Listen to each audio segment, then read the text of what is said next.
Hello and welcome to the weekly wraparound. It is AWIHL season 2024-25 Eve. Feels like Christmas Eve. We are with the AWIHL Commissioner Michaela Fellowes from Tokyo, Japan. How are you doing today, Michaela? Good, thank you, Gordon. Hi, Sean. Hi, Eric. How you going? G'day, Michaela. And we've got Eric. You've got the Adelaide Rush joining the little list of jerseys that you've got in behind you. I do. I actually went to my storage compartment earlier last week because I'm in the process of moving. And so I've got a big box of hockey jerseys that I had in storage, and the Sirens one and the Rush ones were two of those. So I thought now's a good time to grab them. Excellent. Nice. And you're live to us, Sean O'Connor, from a different part of Phillips Ice Skating and Swimming Centre than what we're used to see. I am, and that's mainly because I couldn't find the other photo. I logged in this time and it didn't have my backgrounds anymore, so I had to put new ones on. So this is the one I found. Anyway, It gives you a nice view of the mezzanine level. Yeah, it's nice. Throughout the season, we'll see more. We'll just get like a panoramic view of Phillips Ice. Right. I'll just keep going around the rink. Yeah, just watch out for pucks, Sean. we do have our first comment. Phil Taylor back to regular habits first in the comments. Good evening, Phil. Of course, if you've got a comment or a question for us on the show, feel free to drop it in the comments. Michaela Fellowes has offered to answer. No. We'll ask questions within reason. But first of all, how excited are you, Michaela? Obviously, there's been a lot of work going on in the background, but how excited are you for the season to be starting this weekend? I actually can't believe that it has. It's been 6 months since we finished our last season, and now it's rocked around again. So much has happened between the end of last season and which was March, and the start of this season. It's so exciting. As we all know, the Ducks are doing their induction, their exhibition games, as so they can become full-blown members next year. And everyone's chomping at the bit to get started, and all the teams are going to, they're all looking good and all excited to start the season. I know Michaela was explained basically when the draw was announced, but a lot of our viewers may be tuning in for the first time, so they might not have seen the announcement about the draw. So how do the Ducks come into the season? So the Ducks are doing. So last year they did induction games, which are part of our, joining the league and putting on the display to make sure that the team that they're bringing in is up to the standards that we play in AW. And so we thought this year, similar to how AI brought their new teams in, we thought we'd do induction games because obviously. Traveling, particularly because they didn't travel, they played all their home games at their home rink. Traveling particularly to Perth and also Brisbane, they didn't play against Perth and Brisbane, so we thought if we get them to travel, because with that you've got airfares, you've got your accommodation, you've got the transfers to and from the airport, you've got all of the logistics that go into running a team full-time in the AW, because obviously we have a compressed season and we play all of our games within, I think, space of 4 months, which can be pretty hectic, and traveling teams are completely different to home teams, and the stresses that you're under when you travel, from Melbourne to Perth, I think it's 4 hours, and you get there in the morning, you get everything organized, you play the game, you do your bit on the Saturday night, then you get up the next morning, you have to play again, and then you travel home. And so to try and not just dump them in the thick of things when we're in the middle of a season and have them go, oh my God, it's all hard. And I realize that we know that they'd say, no, it's not too hard and all of that, but we just wanted to make sure that they're aware of what they're up for, and to to get them match ready for next year, hitting the ground running when they're playing a full season. And, going through the motions of getting everyone registered through esports desk, organising imports and, starting to chat to imports and organising jerseys and socks and training times and, this, that and the other thing. So it's just making sure that they're very much aware of what it takes to be an AW team, and everybody's welcomed them with open arms and looking forward to the season and seeing how they go. And next year when they come in full time, it's going to be great, because we've the talent that we currently have, which we saw in the Trans-Tasman in Australia, is in the women's ice hockey is just outstanding. Esports desk, that's the real challenge. Oh. Yeah, not my forte. I think I know how to spell it. I think it's a cool idea to have sort of a boot camp kind of season. Yeah. To get them used to what the demands are going to be from the league next year. Yeah. Do you think that the having a derby game, like, how much will that add to the league? Looking at what it does for AI in both Sydney and Melbourne, I think it's going to be. I think it will add a lot to the AW, because the publicity that they can do for it and everything, I think can really get some new, not only existing supporters but also new supporters, and both online and also at the games. Yeah, I also think it's going to be so awesome to have two teams from the same city in different rinks. Mm-hmm. Like, both teams are going to be able to dress their rinks up like it's their own and really create an identity for themselves. 100%. And definitely home ice advantage is you're not sharing a rink with someone, and who's home, who's away, and playing off of that they've definitely got the two separate rinks, which is amazing. Could that also lead to, Michaela, for instance, let's say Perth Inferno come to Melbourne, playing the Ducks on one day and then playing the Ice the next day? Could that potentially be a thing too? Possibly, and that's currently that's once the season starts, that's what we're going to be looking at, how we actually do next year, because the biggest thing that we have always, well, we haven't always done it, but the major change that we've had in the last 2 seasons is that everybody plays each other home and away. Now with the extra team in, how's that going to work? Because obviously adding the extra team in, you're adding extra games, you're adding extra costs, you're adding extra time, because we have a limited time that we get our season in and done by.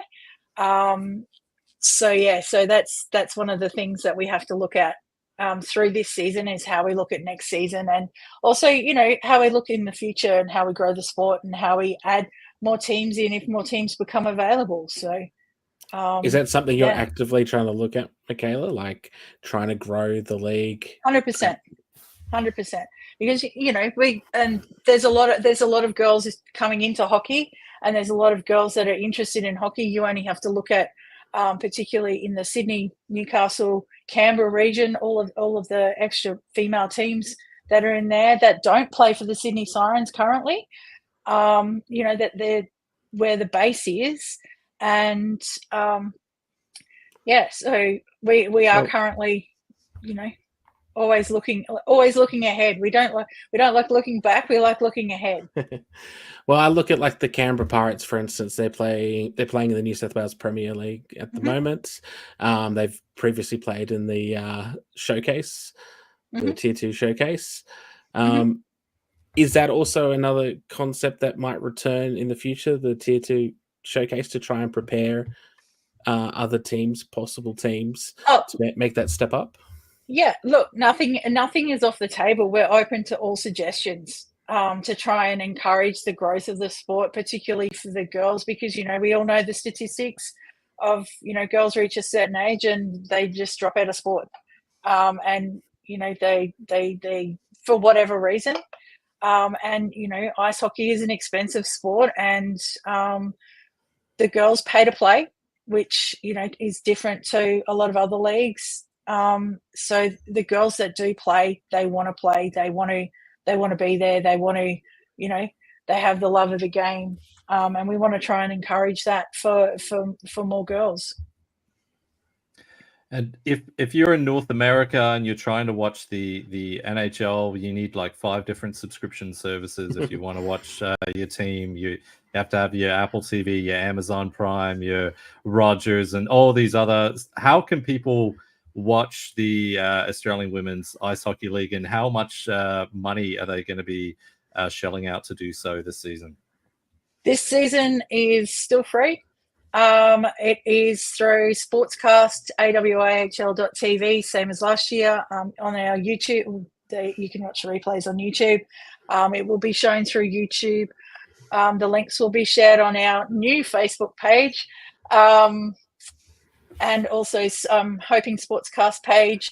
So yes, please don't click on any dodgy links on our old Facebook page. Or on any page for that matter, but it is exactly the same as last year. So we've got Sportscaster back on board as our broadcast partner, and really excited. And also the change that we're making to the final series this year is also a little bit of a difference to what we've previously done. That normally it's the top 4 teams. So this year we're actually running the 6 teams. So the Melbourne Ducks will be doing an exhibition game against the 5th place team, and as a prelim to the 2 semi-finals games on the Saturday, and then also those 2 teams will play again on the Sunday as a prelim to the bronze and the bronze game and the gold medal game. So that's great. It's going to create such a carnival atmosphere. Everyone's going to be involved. Yeah. We were chatting a little bit before about the schedule and how you can watch out of the 46 games, you can watch 37 of them live in full, which is something that we're not used to seeing in Australian hockey necessarily. Just the scheduling is so difficult. Talk to us a little bit. You mentioned Kylie Taylor and the work that goes into preparing a schedule and the thought that goes into it to make it so that people can actually view more games live. Yeah, so I think Kylie is just hands down the best when it comes to supporting me, particularly. She knows her stuff inside out. And yeah, when it comes to doing the schedule, the thing that is an advantage to us, as I was mentioning before, is most definitely daylight savings, particularly with the Perth games and the Brisbane games. So that's a massive advantage for us. When Sydney and Melbourne are playing at the same time, that's when it will generally have a clash, as in playing in Sydney and playing in Melbourne. But yeah, when you throw the other 2 states in, the separation is great. You can get a whole night's worth of hockey in if you're on the East Coast. Yeah.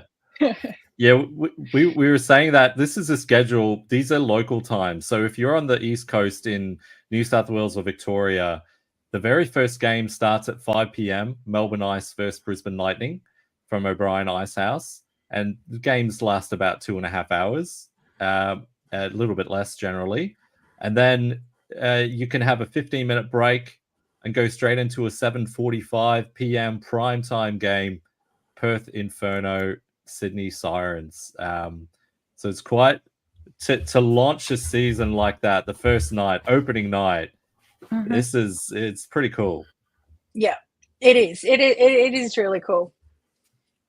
So yeah, and unfortunately the timing of my trip, it sort of overlaps with it, but I will be back and get to the games when I'm back. Actually, we were joking. I know we were joking beforehand about the fact that you were going to announce on the show the 7th AWIHL franchise, the Tokyo Titans, or a team such as that. But in all seriousness, I know that the AIHL last season really made use of Asian imports coming into the league, and some of them were outstanding and brought a lot of eyeballs onto the league because they've got massive following. You think of people like Tatsunoshi Nishida, Yuhi Kosaka, and Kenta Matsukane. Like, they just had massive following that brought more eyeballs onto the league. Is that something that you would like the AWIHL to kind of go down to try to strengthen ties with the Asian market? I think so. Like, it's like having the other teams coming in and, changing the, the tier 2 and all of that. We're open to anything to get, number one, more interest, number 2, more players, number 3, more eyeballs on the game, because I think we have such a great league and a great quality league that anything we can do to help. I think Melbourne Ice have just signed a New Zealand player, so that's a bit of an expansion because we haven't had a New Zealand player for a few years, definitely since I have been here. A New Zealand import. We've still got our Canadian and American imports coming into all of the teams this year. So yeah, it's definitely something that we're open to, and we can reach out and try and as I said, I tried looking for ice hockey to try and reach out to while I was over here, but just nothing. Found it very difficult. But I can I can get to the sumo. We do have Curtis Bluster mentioning, Minran Yang, I believe, yes. if I've got that correct. I saw the Melbourne Ice had have a Chinese import. Posted about her earlier, which was quite fascinating, and it'd be interesting to see what that does for the league. Mm-hmm. Yeah, as I said, very open, and I think a lot of, particularly with the new coaches coming in and all of the new, and the Ducks coming in, everybody's got different contacts everywhere. So, this year I think we fielded more questions and more, inquiries from girls overseas than, in the last 2 years since I've been in this role. So, it's been really good, and I think just about everybody who's reached out is actually coming over and playing. So the more eyes we can get everywhere, the more exposure we'll get, and the more interest we can generate to get the imports. And it must be satisfying to see imports come over that have been here before, like that have obviously enjoyed their time here. Well, we hope so, unless they're, whatever. But, they've obviously enjoyed their time here, and they want a second go. Like, that must, Absolutely. And, also on the flip side, we've got a lot of young players that are also heading overseas because of, exposure that they've had through the AW, and,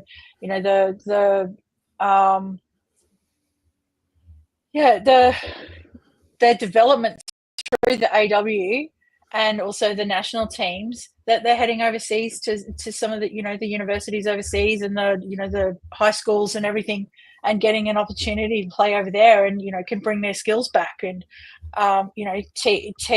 continue to grow and teach younger players what they've learnt from being overseas as well. So, it's not just a one-way street, is that we've got quite a few of the girls going overseas, and hopefully they can come back and impart knowledge.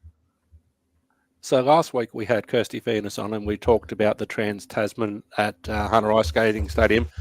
How was that from your point of view, and was that a really good lead into this A-Dub season? And it'll probably be very important as a selection tool for the national team in Dunedin next year.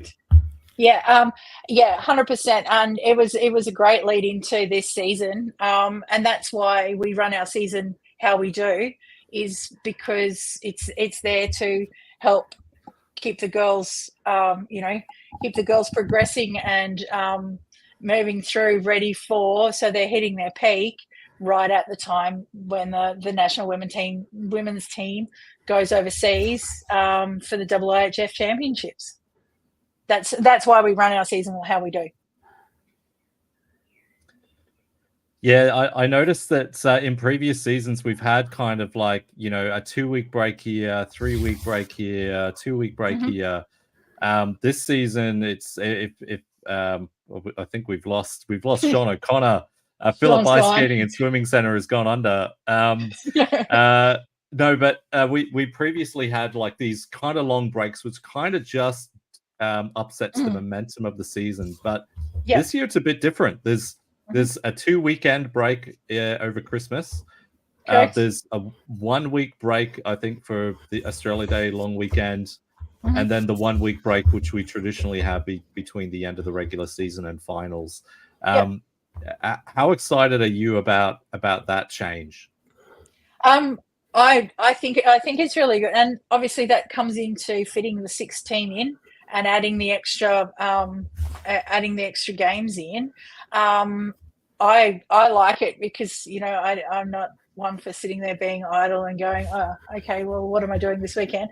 But yeah, we do the big break at Christmas time because flights are just way too expensive to fly over Christmas. That's why we have the 2-week break.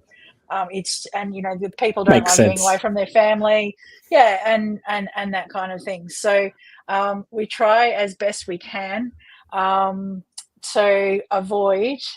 Unfortunately, I think this time Coldplay. Am I right, in Melbourne? Yeah. This weekend, or early next week. We did try and avoid most big concerts that we knew about, and also leading into Melbourne Cup.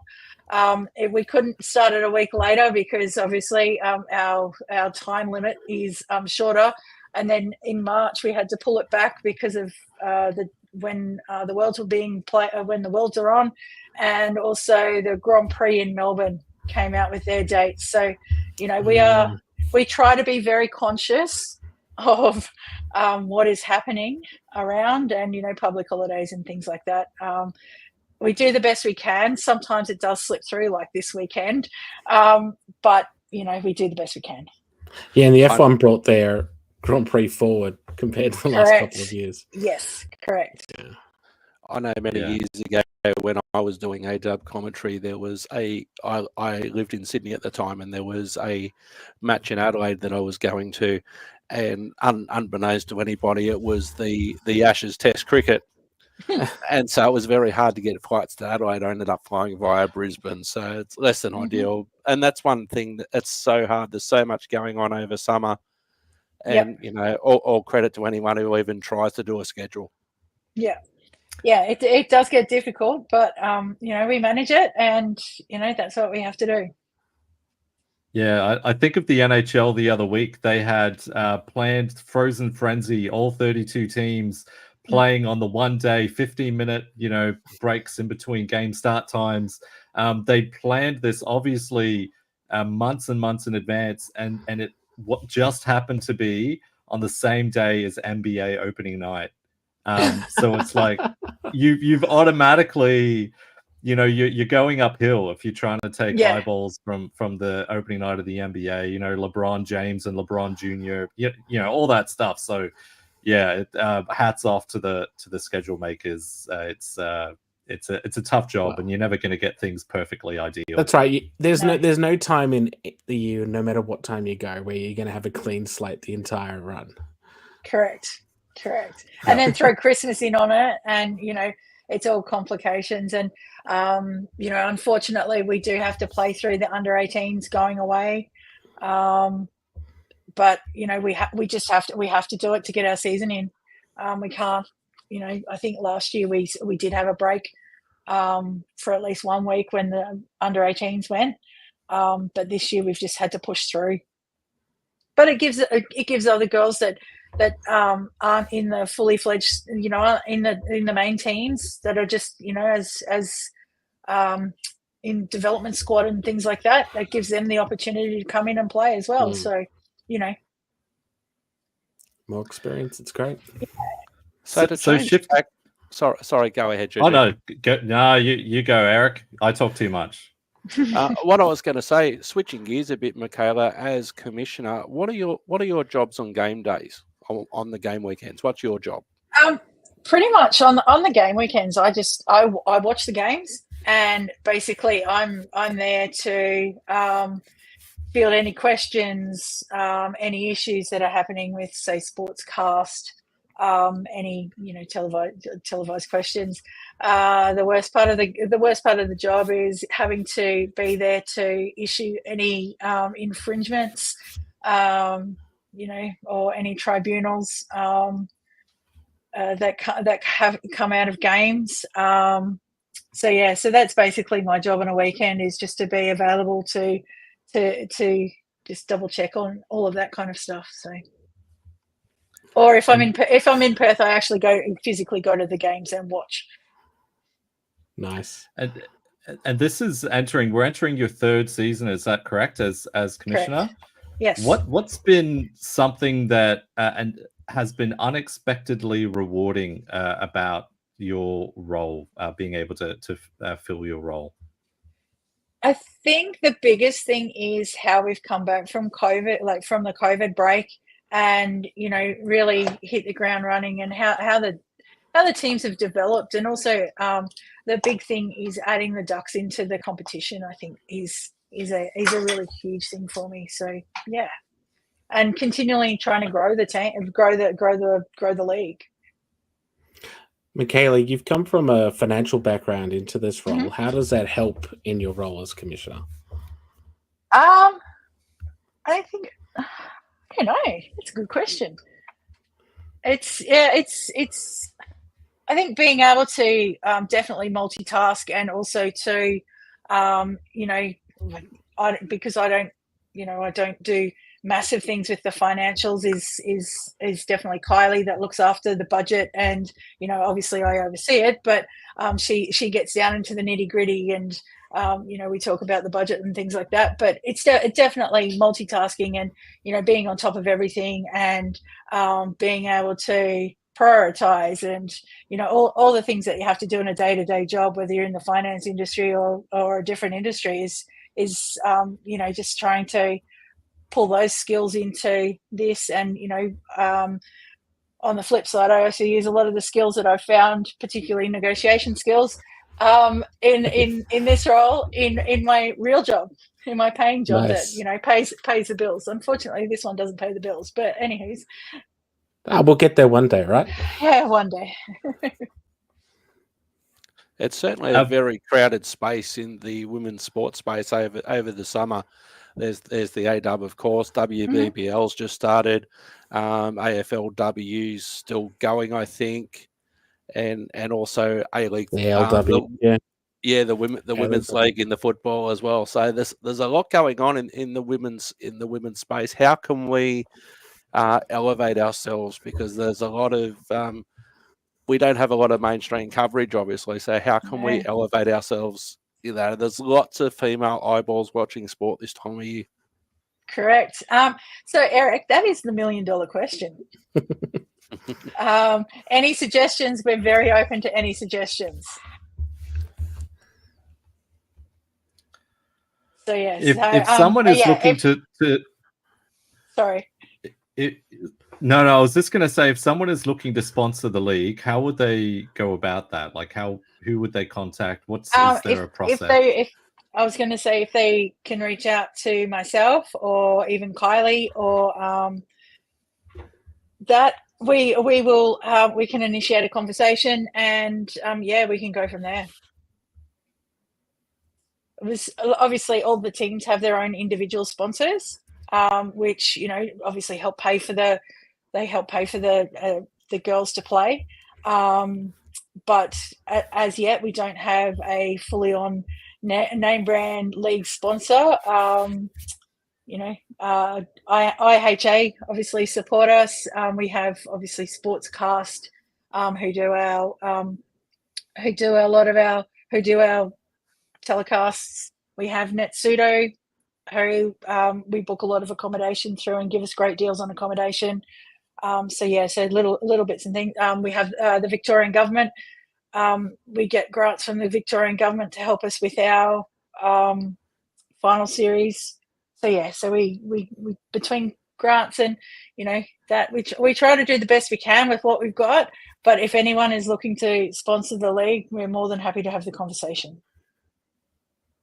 Because we know we mentioned last week when we had Kirsty Venus on, for instance, how expensive it is to play in the A-Dub. And then if you're underage playing U18s, A-Dub, and also if you make the women's national team as well, it's very, very expensive. So if you know an athlete, I know that the some of the jerseys were on sale from the Trans-Tasman as well. So if there's anybody out there with a company, either the league or one of the teams, I think it'd be greatly appreciated. 100%. And you know, we're in the process of working through trying to do fundraising and that for the league. So yeah, so we're just in the process of that. So we've got a few ideas.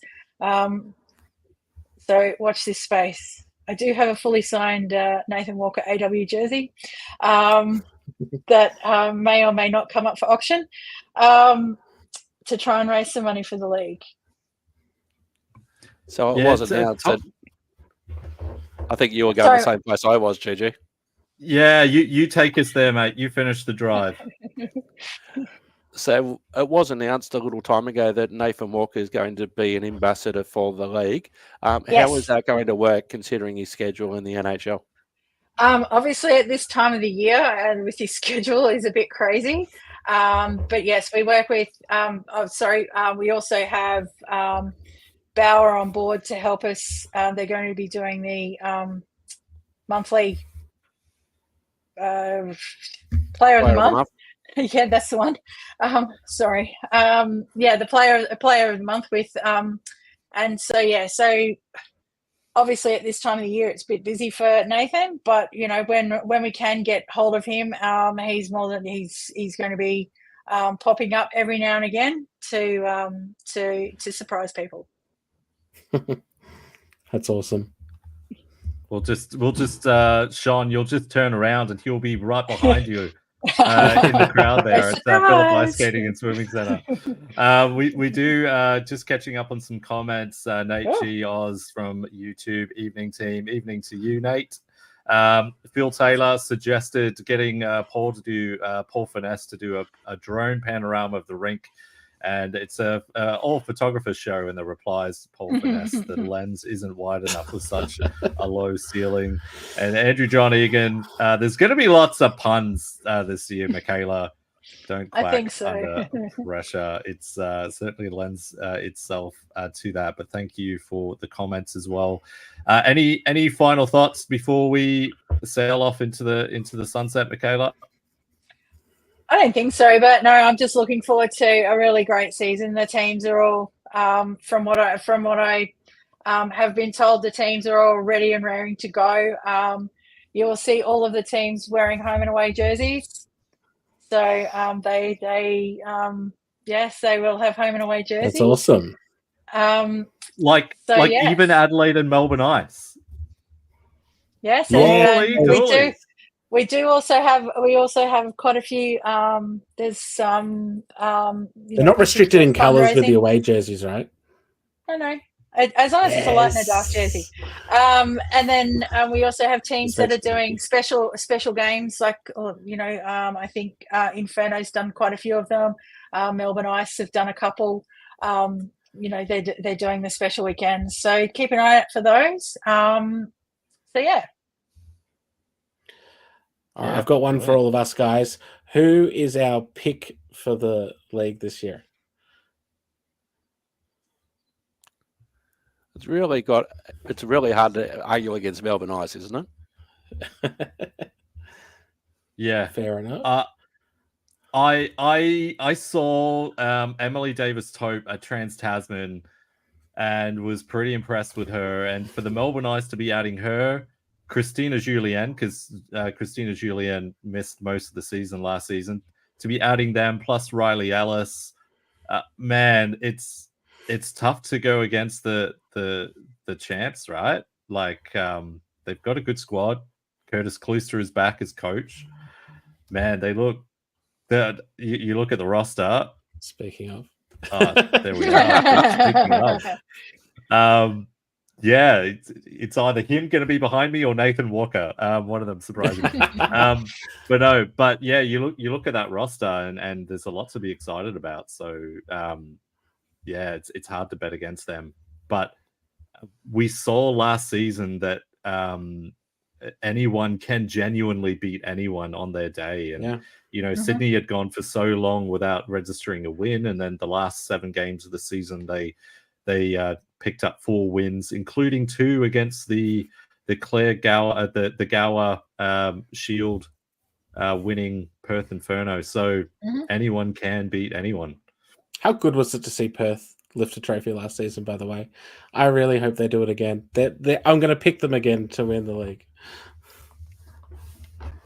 I really hope it comes off. I know Adelaide. The Adelaide Rush players were looking quite fit at Trans Tasman. Yeah, and they were close last season too. I think from what I've seen and from the rosters, I think this season is going to be the closest we've had. Yeah. So who are you picking, Michaela? Come on this podcast. I have to be neutral. No, I picks really the league. League to win. Everybody's a winner. The league is the winner. No, I think this season is going to be really hard to pick a winner, because you've got Melbourne, obviously very strong. You've got Perth, still very strong again. You've got Adelaide, you've got Brisbane, and even Sydney now. That they had they finished last year really, really strongly. And I just think it's going to be a very, very close season. It I could be wrong, but I think it's going to be. It seems to be the return of the return of the vets this season. That's a good shout, Paul, as well. I'm excited to see Emma Mooden and Claudia Tom goaltending for the Adelaide Rush. It seems to be the return of the veterans to the league. You've got Claudia Tom, for example, who hasn't played in the A-Dub since 2016. You've got those players that we mentioned for the Melbourne Ice, Riley Ellis returning. Sydney Sirens, you've got Kath McConey, Linda Bjorling returning, players like that. Brisbane, you've got Kelly Costa coming back.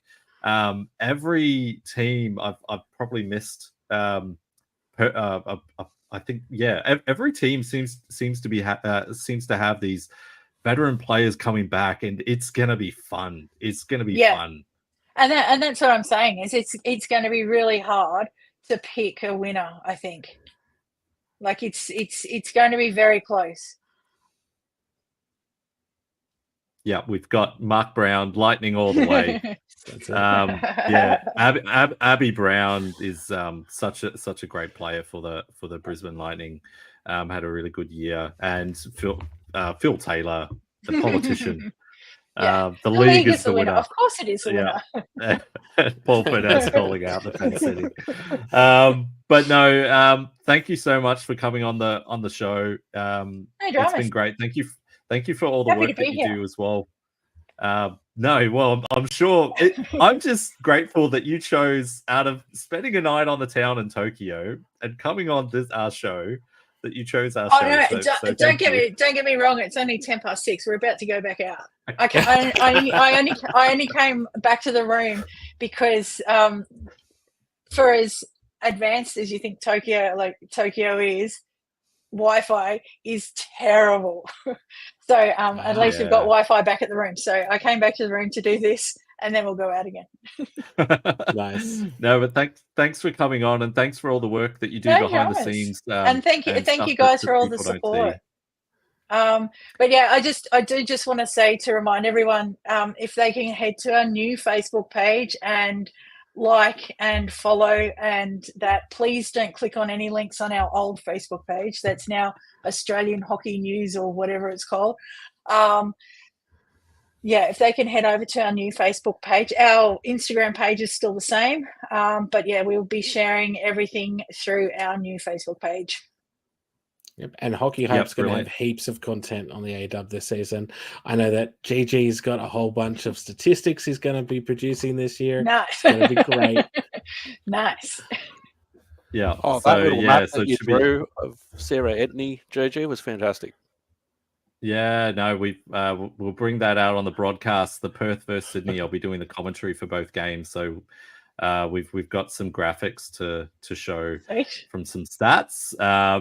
But yeah, we appreciate too the opportunity to be media partners with the AWIHL, and appreciate your support and helping us get info and photos and all the like. So thank you very much. No dramas at all. You know, the more exposure, as I said, the more exposure, the better. And you know, if anything we can do to grow the sport and get eyes looking at us as we play our game, you know, and show just what a fantastic league we do have.